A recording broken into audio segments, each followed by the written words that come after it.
Butch and Bob Show. World famous Butch and Bob Show here on WIFO 105.5 FM in Jesup. So it got a little chilly last night in the ball game, Bob. Chilly and windy. All right, we got Blake Tilery calling in right now. We'll have State Senator Blake Tilery on in just a moment here on Big Dog Country Radio. When further treatment is no longer an option, hospice can provide services to manage symptoms and difficulties caused by illness. Emotional, psychosocial, and spiritual care, as well as support to the families and caregivers, are all part of hospice care. Hospice of South Georgia has been a part of the health community in Wayne and surrounding counties since 1998. The professional yet compassionate attention provided by our staff is unsurpassed. Widely supported by donations from the local population, Hospice of South Georgia is the local nonprofit hospice in Wayne County. Our administrative office is located at 1625 Sunset Boulevard, and Hospice of South Georgia accepts anyone who meets hospice criteria, regardless of their ability to pay. Please call 912-588-0080 to speak with someone about hospice care. That was 912-588-0080. We are your hometown hospice, and we are here to serve you. Hospice of South Georgia, working to add life to your days. All right, Big Dog Country Radio, WIFO 105.5 FM in Jesup. Well, Bob, I've got State Senator Blake Tilery Bluetoothed in. Go ahead. Again, it's Tuesdays with Tilery. State Senator Blake Tilery on the phone. Blake, always good to have you on the show. Appreciate you calling in. What's on tap for today? Hey, man. Well, we started budget hearings yesterday at 7 a.m. Today started at 7:30. We let everybody sleep in a few minutes. So we had late committee meetings last night. The Judiciary Committee was meeting till a little after 9:30. So it's constant up here right now. You don't see a whole lot of sunshine, but I mean, again, that's if we can get it done faster and get home earlier, I think a lot of us will be a lot happier. So today we got several bills on the floor for rules. I have on the Senate floor out of the rules calendar.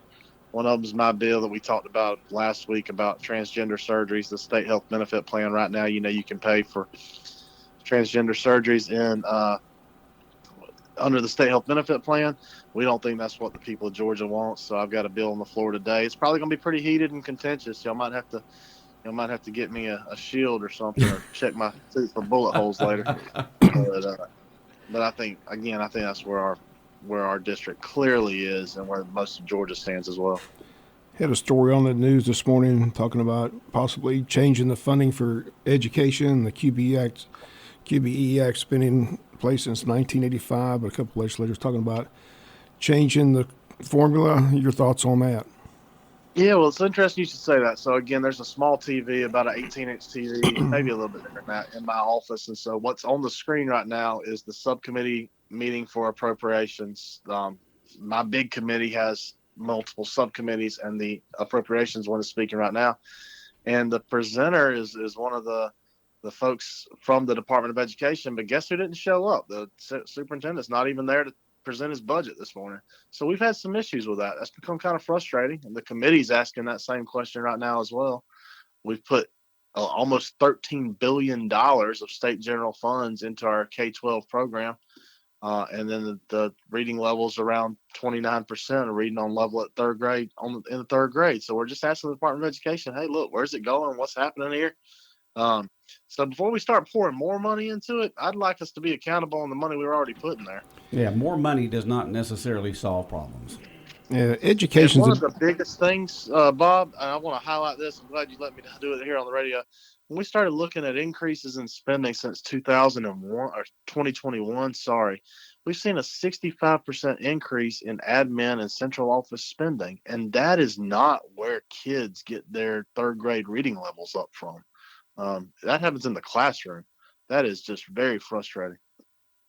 Well, the news report says education is the biggest line item in the state's budget. How big is it? What is the total education-wise, budget-wise, statewide? You're in charge of the budget. What's the number? Yes, education state. So education as a whole, if you're going to take TCSG, USG, and K-12 all together, that's going to be around 53% of our roughly $40 billion, $37 billion budget. So you're going to be right around $20 billion. If you want to do just the K-12 program, though, it's right at $13 billion. It's between $12 and $13 billion. And that's, of course, not taking into account the local monies that you spend on your property taxes. That's just the state funding. $13 billion statewide. That's the line item budget right now in education, right? Right at it, yes, sir. That's amazing. Like I said, everybody thinks the way to solve things is to throw more money at it. So again, as you mentioned, that's something that the legislators have to decide. And I think it's to direct more money towards the classroom. I think teachers feel that way too. I think so. But when you've seen the increase in central office and admin spending be 65% since 2021, the increases we're putting into the budget aren't going to the classrooms. They're somehow going somewhere else. Just joining us on the phone, State Senator Blake Tilery. Got to ask you about that. A lot of people, Wayne County, got this in the mail the other day. It's from the governor. It says, ask State Senator Blake Tilery to support Governor Kemp's tort reform package. Are you not supporting it, or are you not on board, or what's going on there?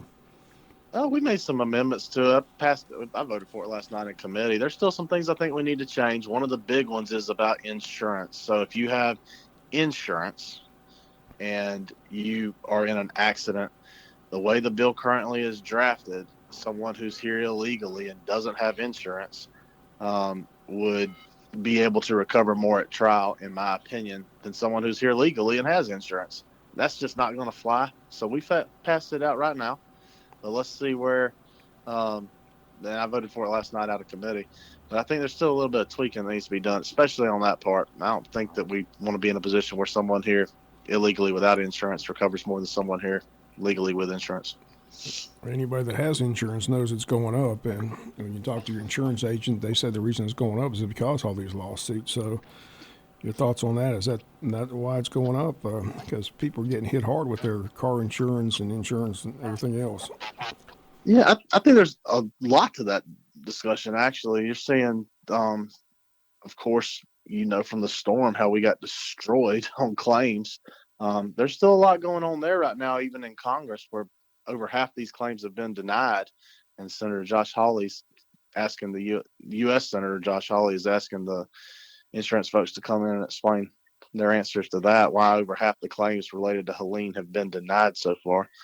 I think that's part of it. I think you've got an inflation part too. We've been hit with inflation that's in excess of 21%.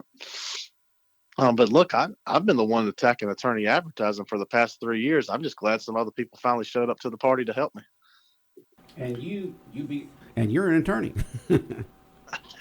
When you get to a point though that the ads are so over the top that they run the risk of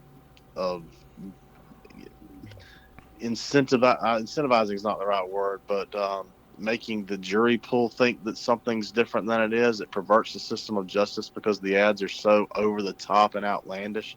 I do think we got a problem. So I'm glad to have some folks show up and help me fight it this year. So you're more with the governor than the one call that's all side. So I mean, well, because that's just so not real. And anybody who's ever really gotten hurt knows that too.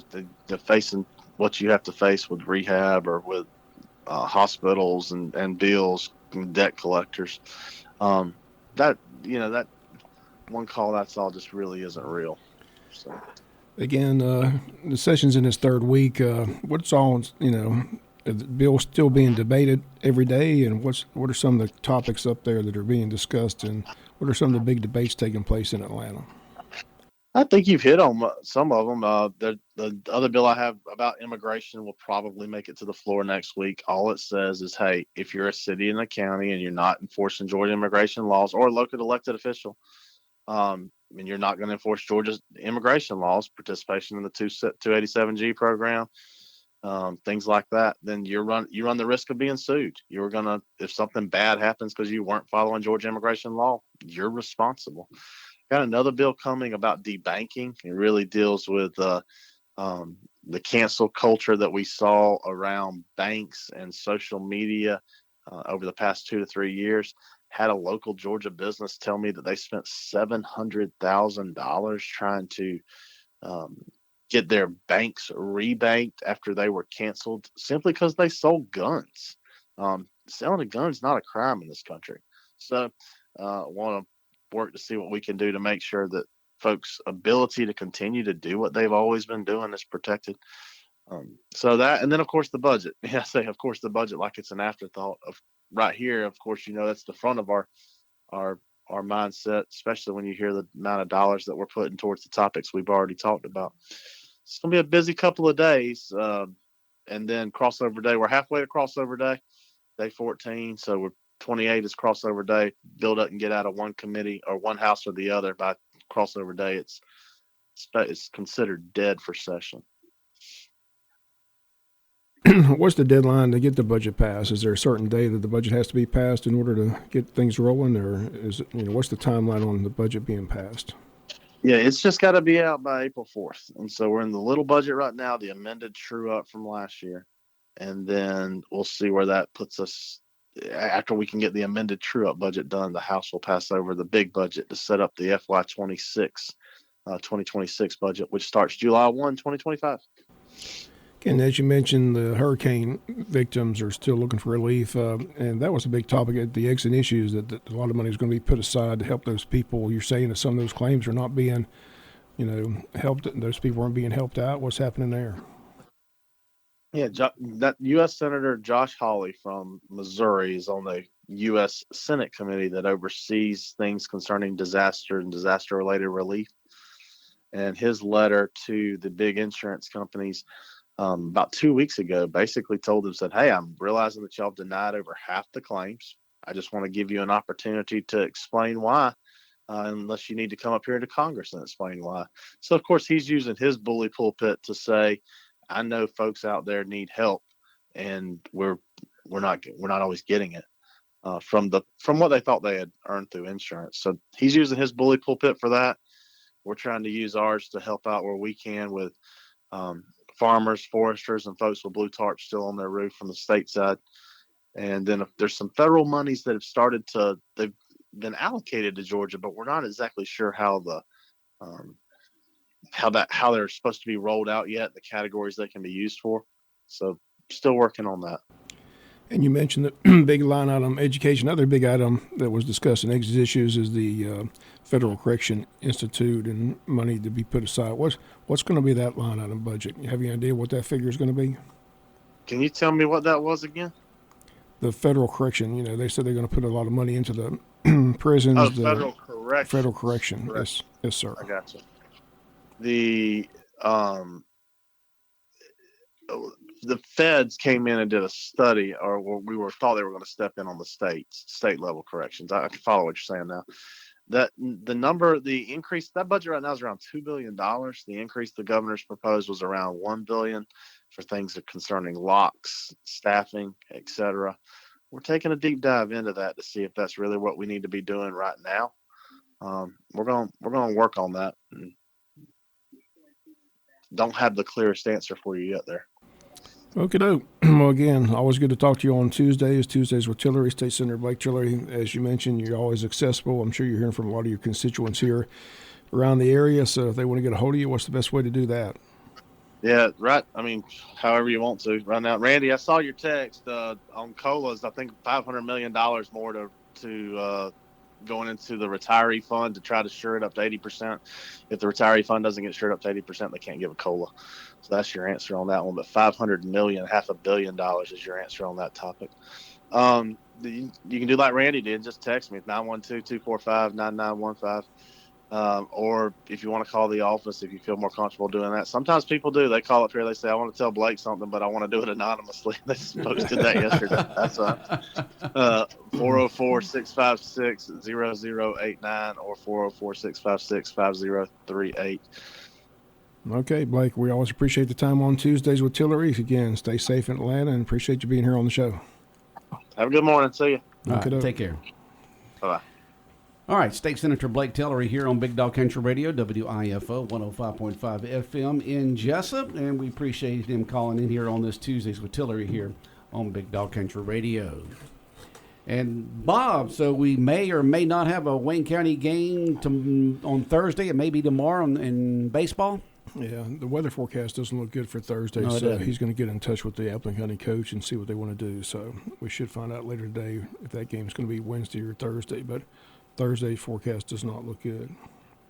No, it doesn't. We're an 80% chance right now. It'd be a little breezy tomorrow, but tomorrow afternoon. But if I was going to choose a day between the two, I'd definitely pick tomorrow. But I'm sure that the coaches will get together with the emergency management directors and the counties and decide, what's the best. But I'd pick Wednesday. As soon as we find out, we'll let you know. I'd pick Wednesday. Just the way things are looking right now.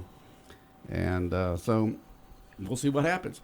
But what a game last night, huh? Tied up regular innings, 7th inning, and goes into the 8th. Yep.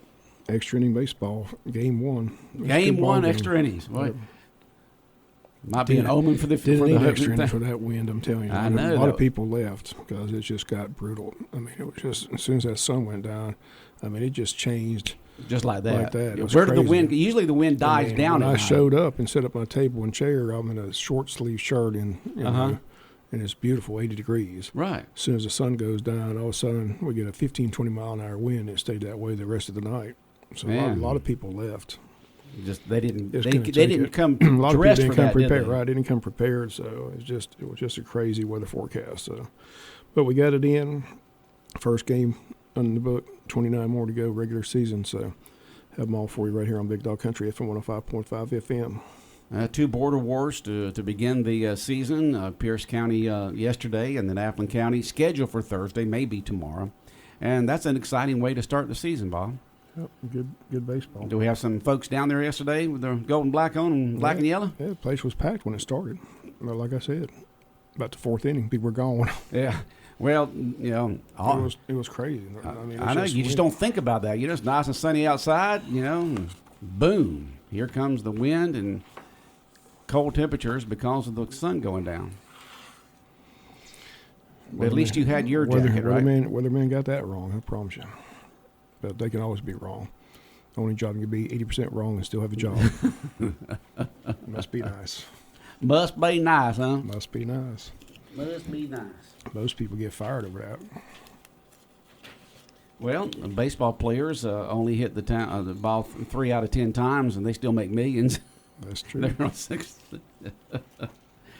Oh, yeah. Last night was supposed. I'm looking at yesterday's forecast. Last night was supposed to be, light variable winds 5 to 7 miles an hour in the afternoon, which it was.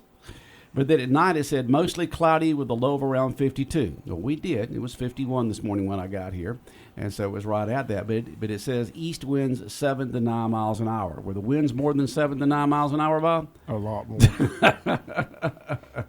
Ask those outfielders trying to catch those balls. I still say that ball doing the Watusi coming down. I still say the wind had effect on both those balls. So. Yes, sirree. And then today, it's going to be around 71. Yesterday was supposed to be at 78, which it was, and today's supposed to be 71. Low tonight of 58.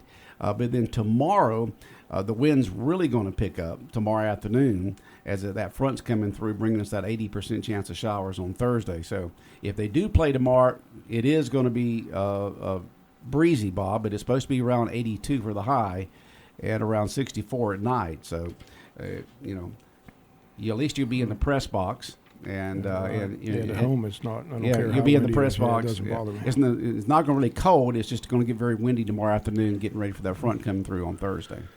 Looking forward to tomorrow's Butch and Bob show. We'll have a special guest coming in, Jet Townsend, who did well at the state swim meet. One of our guests tomorrow. So looking forward to meeting him. Jet coming in. All right. Jet. Jet. Yeah, Jet. Like the plane. Right. Jet Townsend. Yep. Okay. Finished well up in the state. Competed at Georgia Tech campus. Curious to get his thoughts on what the facility looked like and how the experience was. So he'll be one of our guests tomorrow on the Butch and Bob show. Looking forward to seeing him. Okay. And then Thursday we got author Charlie English coming in with his book that he's wrote about the back-to-back national championships at the University of Georgia. So looking forward to having him in studio on Thursday. He'll be at the train depot with that book on sale. And again, the book is entitled Pre-Game Prayers and Tailgate Tales. The book chronicles the back-to-back national championship football teams for the University of Georgia. The book includes pre-game devotionals and tailgate recipes and reasons why it's great to be a Georgia Bulldog fan. Cost of the book $39.95. And again, he'll be at the train depot Thursday from 2 to 6 p.m. selling his books, and you can get an autographed copy. So looking forward to meeting him on Thursday here in studio. Okay, and to start our show off on Thursday, we've got a guy calling in that's going to be talking about the Okefenokee Swamp. We're supposed to have him on a few times, and it hadn't worked out, but he's going to be called in because they're looking at changing, as you know, the Okefenokee Swamp to that basically run by that international organization like many other parks are. And so he'll be called in talking about that and what you can do if you're not in favor or if you are in favor of this international organization. And I can't think of the name of it right offhand. And there's many of them throughout the world in the United States. So they're trying to do that with the Okefenokee Swamp. So he'll be calling in on Thursday, and then we'll have the Georgia Bulldog author on, and we'll have a great Butch and Bob show on Thursday with 2 special guests. So looking forward to that. And so we'll see what happens with the Okefenokee. Will it continue to be owned and operated by the state, or will they agree to put it over to this international organization that has authority over many natural locations throughout the world? And that's up for debate, and so we'll see. It's a national treasure over there. It's a nice place. It is. It is very nice, and so we'll talk to him, and because there's folks out there who don't want that to happen, and there's folks who do want it to happen. There's, I guess, pros and cons both ways. And God, I wish I could think of what the organization was that and what it's called. It's a national heritage. It's an international heritage type situation, and so there's pros and cons of both ways, and so we'll have him on Thursday and then have the Bulldog author on right after that. And we got Jet Townsend tomorrow. After, is Buddy calling in tomorrow? I'll be checking, hopefully so. Okay, Buddy Deloach, state representative, is supposed to be calling in tomorrow. And then right after that, we'll have Jet on. And then Friday, we got anybody for Friday? I haven't looked at the book. I can't remember if we do or not. But if not, we'll get somebody lined up for the Butch and Bob show for that day. Any further takes from the Super Bowl? It's amazing. You open up websites here, and it's amazing how a sporting event becomes so politicalized. You got did people boo? I heard cheers when President Trump was shown on the screen, saluting during the national anthem. Now they're saying, no, there was boos there. Excuse me. And now they're talking about, will the Eagles go visit the president in the White House, like most sporting? It shouldn't be who the president is. You're visiting the White House. The president, know whether you agree with him or not. The majority of Americans voted for Trump. And I don't understand why you have to put politics into sports. Just let it be sports. Politics, it's got its platform. All right, let sports be sports, and quit trying to put politics into sports all the time. I don't understand it. Just remember, Philadelphia fans boo Santa Claus, so they boo everybody. They booed Santa Claus. Yes, they did. They'll boo everybody. Apparently, there was more Philadelphia fans than were Kansas City fans. A lot more Philadelphia fans. Of course, when they showed Taylor Swift, Philadelphia fans booed tremendously, and they're trying to, Taylor whispered something. Now they have lip readers trying to tell you what she said when they booed her. So. She was shocked. She was shocked at why they booed. Because you got Philadelphia fans there. Supposedly she didn't understand what they were booing her for, so I don't know. Yeah, because there's Philadelphia fans there, and she's a Chiefs fan. Can't say right, but I said it was just, it wasn't much of a game. Like I said, it was just a dominated game by Philadelphia. It's probably one of the most dominating defensive performances ever in the Super Bowl. I mean, Kansas City had 23 yards in the first half. I mean, it was just crazy. So Patrick Mahomes was human, couldn't get anything going. So just hats off to Philadelphia. Their defense showed up and put on a dominating performance. So, and just what most people just wanted a good game because a lot of people tune in and don't watch football all year long just to say they watched the Super Bowl. So they were expecting a good football game, and it was over at halftime. So. Well, basically almost the same thing happened with not as bad, but in the last Super Bowl that they lost, which was to Tampa Bay, that first year that Tom Brady was there, the Chiefs got whipped up on pretty bad. Not as bad as this game, but they did get whipped up on pretty bad. So their the last two losses in the Super Bowls have been pretty dominating, by Tampa Bay, and then this last Sunday by Philadelphia. Eagles about to lose their offense coordinator. Kellen Moore's going to take that job at New Orleans, be the New Orleans Saints head coach. So that's the price of winning the Super Bowl. You lose some of your coordinators, but You did. Kellen Moore's a good coach. So wish him the best of luck in New Orleans. But New Orleans has got a lot of problems to have to try to rectify in a short term. So it was just, hats off Philadelphia. Jalen Hurts, happy for him. Like I said, he lost 2 years ago in his Super Bowl 57. He said he was, that fueled him. And said he wanted to get back and be a Super Bowl champion. He is. So got to give credit to him. Saquon Barkley, got to be happy for him. Like I said, they kicked him out of New York. He finds a home in Philadelphia. They mentioned yesterday he got offered a lot more money at several other teams, but he chose Philadelphia because of that huge offensive line. A big line. And it paid dividends. And they talked about the story. They were 2-2. And the offensive line walked into the coach Sirianni's office and said, "Look, what are we doing? We've got this huge offensive line. We got one of the best running backs in the country. Can we just run the ball?" Yeah. And then they started running the ball, and all of a sudden, the rest is history. So and Terry Bradshaw was talking about sometimes that. it takes the players to wake up the head coach. Like, what are we doing? Yeah, Why are we throwing it over? Terry Bradshaw was saying offensive linemen, they want to run the ball because they get the hit. Right. When they're pass defense, they're getting hit.